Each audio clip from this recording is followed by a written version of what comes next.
Google souhaite se battre contre les fake news. Super, me direz-vous, ou pas?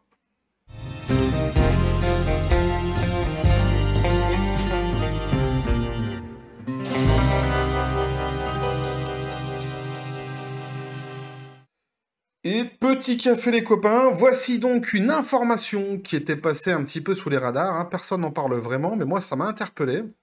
Google essaye de mettre des outils, donc de mettre en place des outils pour lutter contre les fake news. Alors les fake news et se battre contre les fake news, c'est pas une mode hein, qui vient de sortir, c'est pas arrivé avec le réveil de Google. Il y a déjà eu pas mal de plateformes qui essayent de lutter contre ça. Ça a pris une ampleur plus grande ces derniers temps avec le Covid-19 et surtout avec Donald Trump qui avait été banni de certains supports, dont Twitter et Facebook aussi, il me semble. Et on voit donc hein, les géants du net hein, qui essaient de s'emparer de la question et de contrôler en fait l'information si elle est juste ou si elle ne l'est pas. Le souci étant du qui décide de ce qui est juste ou de ce qui ne l'est pas. Évidemment, quand je dis ça, je suis pas dans le complot ou dans le complotisme. Hein. Je parle pas, je parle là vraiment de la fake news, il y a plusieurs niveaux, j'ai envie de dire, à la fake news.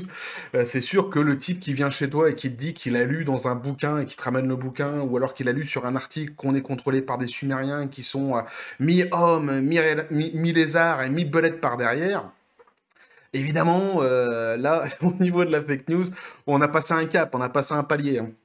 Et c'est du vécu. Il y a quelqu'un qui est venu chez moi et qui m'a sorti ça, qu'on était contrôlé par des Sumériens qui étaient une espèce beaucoup plus évoluée que l'être humain de base, qui avaient des vaisseaux spatiaux, il y a de ça des milliers d'années. Donc, qui a voulu me faire lire son livre et qui voulait me convertir, parce que ça devient une religion quasiment, hein, à son hypothèse, à sa religion, avec comme point d'orgue, hein, comme point final, qui pour lui était vraiment le coup de grâce, hein, qui allait forcément me faire comprendre que j'étais contrôlé par des Sumériens. C'était le code secret qui était caché dans la chanson Une souris verte. Donc tu comprends bien que quand on arrive à ce niveau-là, effectivement, tu vois, savoir que c'est une fake news, hein, c'est pas très très très compliqué. Mais il y en a qui sont beaucoup plus subtils que ça. J'essaierai de vous en donner un exemple pour tout à l'heure, justement. Et c'est intéressant donc de voir justement comment Google, quels outils hein, ils vont utiliser, comment ils veulent essayer de mettre en place, comment ils veulent essayer de réguler tout ça, en fait, hein. De quelle manière vont-ils s'y prendre? Donc on nous dit Google lance un nouvel outil pour lutter contre les fake news. Cela nous est tous déjà arrivé au moins une fois. Une recherche rapide sur un sujet qui nous intéresse, on regarde vite fait les titres, des liens en première page et on s'en contente avant de se rendre compte qu'il s'agissait d'une réalité, en réalité d'une énorme idiotie. Alors, il y en a qui s'en rendent pas compte. Hein. Le gars qui était avec les Sumériens, aujourd'hui encore, il y est. Ça date de au moins 5 ans, cette histoire. Et aujourd'hui encore, il est persuadé qu'on est contrôlé par des mi-hommes, mi-lézards, mi-belettes par derrière.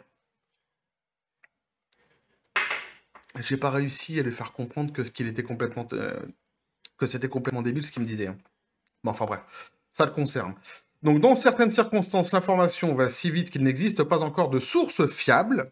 Google souhaiterait remédier à cela. Important, là, ce qu'il a dit, c'est qu'en fait, hein, Google voudrait lutter surtout contre la rapidité, quelque part, enfin, c'est pas lutter contre, c'est ce qui lui gêne, c'est la rapidité à laquelle peuvent sortir certaines sources et leur fiabilité. Ça gêne Google. Alors, sauf qu'une information sortie très vite n'est pas forcément une information fausse. D'ailleurs, pour autant, on peut aussi dire qu'une information relayée par un grand nombre n'est pas forcément vraie non plus. Comme disait Coluche, c'est pas parce que vous êtes nombreux à avoir tort que vous avez raison. Hein. Une indication donc, Google, donc une indication anti-fake news. Alors, dans certaines situations, l'information va si vite qu'il est presque impossible de tomber sur des sources vérifiées. Mais cela ne veut pas pour autant dire qu'il n'y a personne qui parle de ce sujet, dans des blogs ou même dans certains articles, jusqu'à ce que ceux-ci sont trop peu nombreux pour offrir un éventail de possibilités suffisamment riche, pour offrir un choix au lecteur. Dans ces situations où l'information circule très vite, on retombe tout aussi vite, ou retombe tout aussi vite, il devient important d'être prévenu s'il n'existe pas suffisamment de sources différentes. Hein. Donc vous l'avez compris, en fait, l'idée étant ici que lorsqu'une information est donnée, on puisse trouver des sources différentes qui peuvent ou infirmer ou affirmer hein, ce qui vient d'être sorti. L'idée étant en fait de mettre en opposition certaines sources pour pouvoir se faire, disent-ils, donc notre propre idée. Et donc dans l'idée, quelque part, tu te dis c'est pas mal, sauf que certains mots-clés sont très populaires sur le moteur de recherche et ont souvent d'énormes pics d'utilisation. Et c'est en ce sens que Google, sur son moteur de recherche, souhaite travailler. Dans une note mise à jour, le géant du web explique qu'à partir de maintenant, un message vous indiquera s'il existe plusieurs sources d'une information, comme on peut le lire sur leur billet d'information qu'on va lire. Donc, hein, c'est Google qui nous parle. Donc, quand Google nous parle, forcément, d'abord, hein, on boit son petit café, on s'installe paisiblement et on écoute.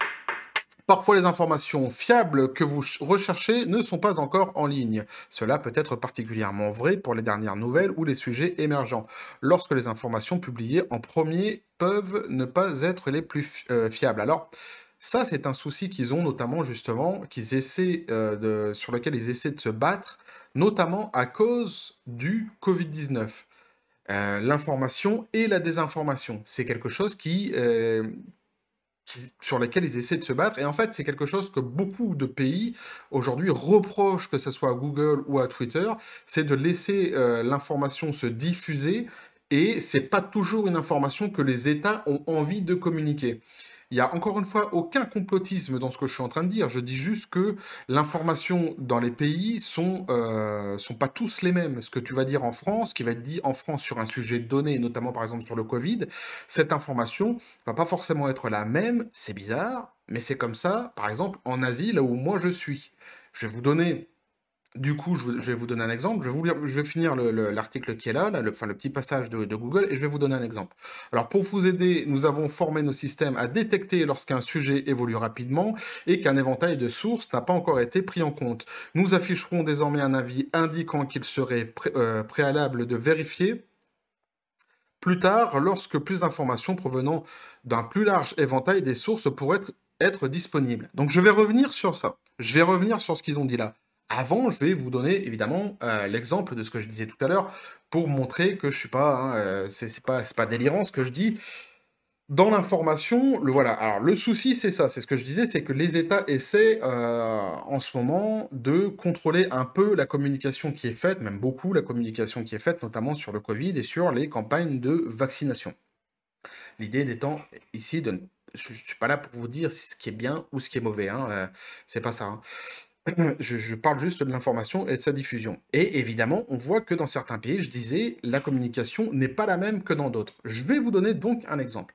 Par exemple, vous avez le vaccin chinois. Le vaccin chinois, en France, vous l'entendez sous un certain nom. Je ne sais plus si vous l'entendez, sous le nom Sinopharm ou sur le nom Sinovac. Et vous voyez déjà rien que là, c'est intéressant ce que je suis en train de vous dire, parce que même moi, je ne sais plus sur quel nom vous l'entendez. Je sais que vous l'entendez en général sur un seul nom, sauf qu'en fait, il existe deux vaccins chinois. Et il y en a un plus efficace que l'autre. Ça, par exemple, vous voyez, c'est une information que on n'a pas. En général, on n'a pas en France, qu'on a en Asie. Ici, nous, en Asie, on est tout à fait au courant de ça, mais on n'a pas vraiment en France. Tout comme, par exemple, je vous donne une autre information toujours concernant ce vaccin-là. Il est vendu, un des deux, je ne sais plus si c'est Sinovac ou, je crois, ou Sinopharm, il y en a un des deux en fait qui est moins efficace. Celui qui est moins efficace est vendu par les Chinois, au monde entier en général. Euh, En revanche, l'autre, donc, il est gardé par les Chinois qui ont vacciné toute leur population avec, donc c'est le meilleur des deux vaccins, et ils le vendent parfois au compte-gouttes en disant que la production est très difficile d'en avoir beaucoup, etc. Et ils l'utilisent même en monnaie d'échange pour certaines, comment je pourrais dire, certains sujets diplomatiques. Je crois qu'il y avait eu, par exemple, une histoire récemment avec les Philippines où ils avaient négocié quelque chose et les Philippines ou le Laos, je sais plus. Ils avaient négocié quelque chose et en récompense, donc, hein, ce pays avait reçu le super vaccin et non pas l'autre, hein, qui était mauvais. Mais vous voyez, par exemple, cette information-là, vous n'allez pas du tout avoir la même en France. On va pas vous expliquer les choses comme ça. Alors, c'est pas mauvais, hein, c'est juste que c'est la communication qui est choisie par l'État. On en pense ce qu'on veut, hein, mais le problème, c'est que Google, c'est international. Et donc, c'est ce que je disais, les pays ont une façon de vouloir communiquer qui est forcément différente, et certains, donc, c'est ce que je dis aussi, reprochaient à Google, entre autres à Twitter et à d'autres, la diffusion des informations qui ne collaient pas avec ce que eux ils disaient. Et c'est compliqué parce que du coup, bah, qu'est-ce qui devient une fake news? Qu'est-ce qui est une fake news? Est-ce que ce que je viens de vous dire est une fake news? Si vous êtes en France et que vous avez forcément donc pas entendu parler de ce dont je viens d'évoquer, vous allez dire c'est une fake news. Sauf que bah moi, je suis pas forcément un professionnel là-dedans, je suis pas un spécialiste non plus, et ce que je vous relaye, c'est uniquement les informations que moi je vois à la télé. Peut-être que d'ailleurs les informations que j'ai sont eux-mêmes des fake news, j'en sais rien. Vous voyez ce que je veux dire? Mais on rentre vraiment dans une histoire justement où c'est très très très compliqué, hein. Donc on nous dit derrière, un outil qui risque cependant de ne pas avoir l'impact attendu. Une aide très limitée, même si Google veut fournir plus de contexte aux résultats apparaissant dans le moteur de recherche, cela risque de ne pas avoir un impact, limité sur la propagation des fake news. Celles-ci sont massivement partagées sur les réseaux sociaux sans passer par Google. Et donc voilà, donc le souci aussi, pour revenir un peu sur ce qu'ils avaient dit, qui voulaient en fait regrouper les informations. Ils disent de vouloir regrouper les informations, donc pour les mettre en contradiction. Le souci, c'est que comment vont-ils choisir les informations qui sont regroupées? Et est-ce que sur un sujet donné, c'est toujours pareil, est-ce que vous allez avoir la même information quand vous êtes dans un pays ou dans un autre? Ce que je veux dire par là, c'est les articles qui vont être regroupés pour pouvoir vous donner pour vous faire votre propre idée et donc lutter contre cette dite fake news ou ce potentiel de fake news, est-ce que ça sera la même chose que vous soyez ici ou que vous soyez ailleurs? Et plus largement, qui va choisir des sujets qui vont vous être envoyés en fait en comparaison dans l'alerte qui va être donnée par Google? C'est des questions qu'on peut se poser. En tout cas, c'est des questions que moi je me pose. Alors, j'en étais où? Voilà. Alors, il faut donc déjà faire un effort personnel de vérification de l'information. Ça, hein, c'est ce qui te rappelle. Il te rappelle que tout le monde hein, est quelque part propriétaire de sa propre information. Et c'est à toi de voir hein, si tu adhères à certains trucs, si tu as bien cherché ou pas, quoi. Alors, et c'est à ce moment-là que cette petite fenêtre d'aide Google apparaîtra en dessous de votre recherche, en précisant qu'il n'y a pour l'instant pas suffisamment de sources diverses pour avoir une information fiable. Voilà, donc ils vont vous avertir en gros, hein. Donc pour l'instant, c'est encore en phase de test, en anglais et uniquement aux États-Unis. Il faudra attendre quelques mois pour que cela arrive en France. Une intrusion qui fait débat. Et oui, ça fait débat forcément, hein.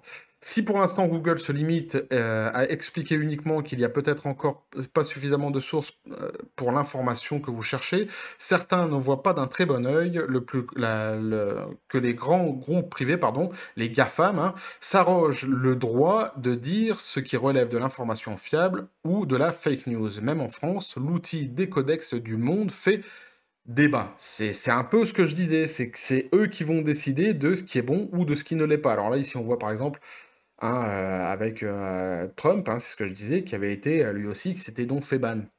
Et d'ailleurs, c'est assez intéressant parce qu'on se rend compte que, bon, il a dit pas mal de choses qui sont quand même assez débiles, hein, l'histoire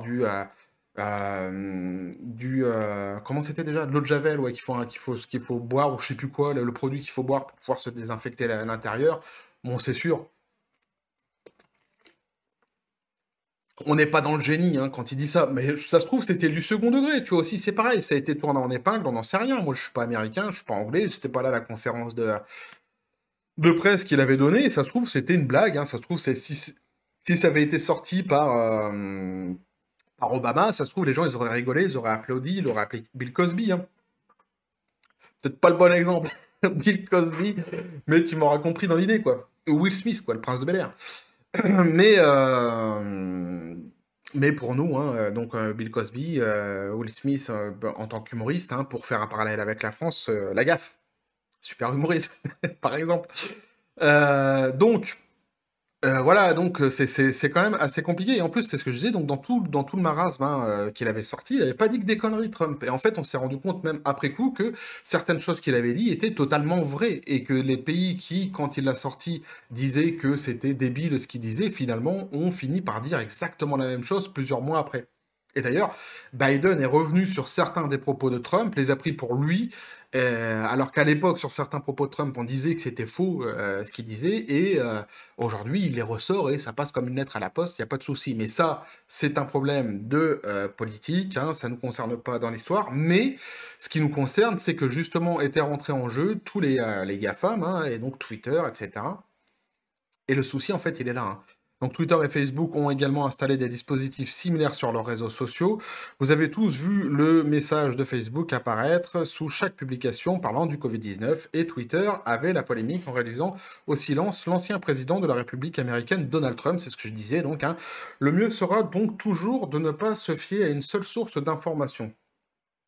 Donc voilà ce que l'article nous dit dessus, et je le dis, c'est quand même assez important, c'est pour ça que je voulais vous en parler, parce que c'est une information qui passe comme ça un petit peu sous silence, un petit peu sous les radars, mais c'est important, ça travaille, ça bosse derrière, ils sont en train de bosser, que ce soit Google, que ce soit Facebook, que ce soit tous les autres, et c'est un outil qu'on utilise tous, même si, me diras-tu, c'est vrai que l'hégémonie du moteur de recherche est tenue par l'ICOS,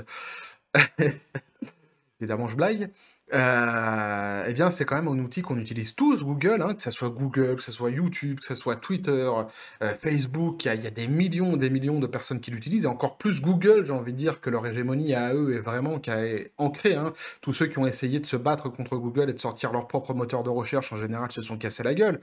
Donc Google sont quand même les numéros 1, et c'est pas anodin, parce que c'est un outil donc, que tu utilises toi pour chercher ce que tu veux, hein, tes informations dessus, et demain, ça peut devenir quelque chose qui est tout à fait différent de ce que tu as connu. C'est ça en fait, hein, c'est-à-dire qu'on est vraiment en train de...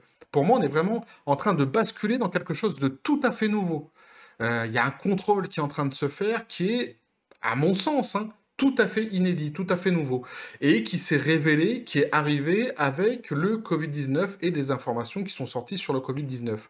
Effectivement, c'est vrai qu'il y a beaucoup de conneries qui sont dites sur ce virus et sur cette maladie. Le souci étant qu'il y a beaucoup de conneries aussi qui sont dites donc par les États eux-mêmes, par les présidents eux-mêmes.